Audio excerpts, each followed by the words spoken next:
Hail and greetings. Ragnarok Prepper here. Just out with my boy, checking the deer cams, which brought me to a topic I think we need to discuss. Let's get cozy over here. With archery season right around the corner here, we're only a couple weeks away, and there's been some interesting news over the past few weeks that may have brought some concern to a few people. The U.S. Department of Agriculture's Animal, Plant, and Health Inspection Services, or APHIS, released an article showing the results from a study which they had been doing that ran from January of 2021 until March of 2021.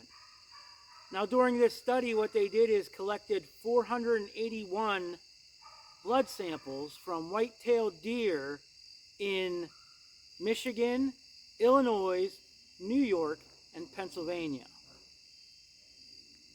Now, what they did is they took and tested those blood samples for the 19 antibodies. And the results were interesting. Not unheard of, but really this is the first time that we've seen a spillover into the wild population here. We've heard of, animals in zoos and petting zoos and places like that where they're in close contact with humans coming down with the Coof. But it really has only happened once that we're aware of in the wild, and that was with a mink at one of the farms out west, which we've seen that mink have had a real susceptible condition to this pandemic. But what I found interesting was that 7% of the deer tested in Illinois had antibodies. 19% of the deer in New York had antibodies. 67% of the deer in Michigan had antibodies. And 31% of the deer in Pennsylvania had antibodies. Now, according to the study, deer were selected from areas all across the state, but in their findings, only certain areas of the state had positive tests. Now, they've said that this isn't indicative of a regional infection, but it makes you think. Now, two things to keep in mind. First of all, this study has not been peer-reviewed yet. And secondly, they were using the SARS-CoV-2 rapid antibody test, which is commercially available and which is currently being used to test us. It has not been approved or specifically validated for use on white-tailed deer. Irregardless, we do know that white-tailed deer have obtained viruses from humans in the past. We know, for instance, the West Nile virus, the hepatitis E virus, have both been contracted by white-tailed deer from being in contact with humans and or their trash and contaminated water supplies, things like that. The question is why? And the reason why that is because that white-tailed deer have a very similar angiotensin converting enzyme 2, or ACE2, on their blood cells. And what that is the protein that surrounds the cell is being used as the means of microbial attachment from the virus. So viruses that affect us in that manner are very susceptible to white-tailed deer. Now, it's unknown exactly how the white-tailed deer became infected with the Coof.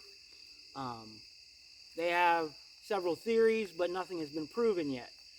They believe it could be because they do survive and thrive in suburban and urban areas. They do come into close contact with humans and with humans feeding them or humans leaving trash out, things like that, where they could become in contact with contaminated materials. They also believe it could possibly be from coming in contact with contaminated groundwater and wastewater. There has been proof that the virus is able to live in the wastewater, or at least can be identified in the wastewater. So any deer that got into that in some manner or another could become infected that way. Or they believe that possibly it could be from wildlife research and rescue units. It's possible they would be in very close contact with humans at that time, and therefore an infection would be easily transmitted between the human and the animal. Once they're well, they have not been known to show any signs of the infection, so therefore they would be released unknowingly contaminated. But irregardless of how it happened, the fact is that it has happened. So now we have to consider how that affects the average hunter. Now, there's a bit of good news that comes along with this as well. One, they have not found a positive Coof white-tailed deer sample with an actual living viral load. They've only found the antibodies present in blood samples. So that's a good thing. Also, there's no evidence at all that a human being can become infected with the Coof from coming in contact with a white-tailed deer. For us hunters that are going to be getting very up close and personal, hopefully, with some white-tailed deer this fall, that's very good news. But there's also been no evidence that preparing or harvesting or eating the meat of a 19 antibody positive white-tailed deer will have an effect on that human being. So we really don't have to have any concerns there. It's still safe to hunt the white-tailed deer this fall. Now the Game Commission has come out.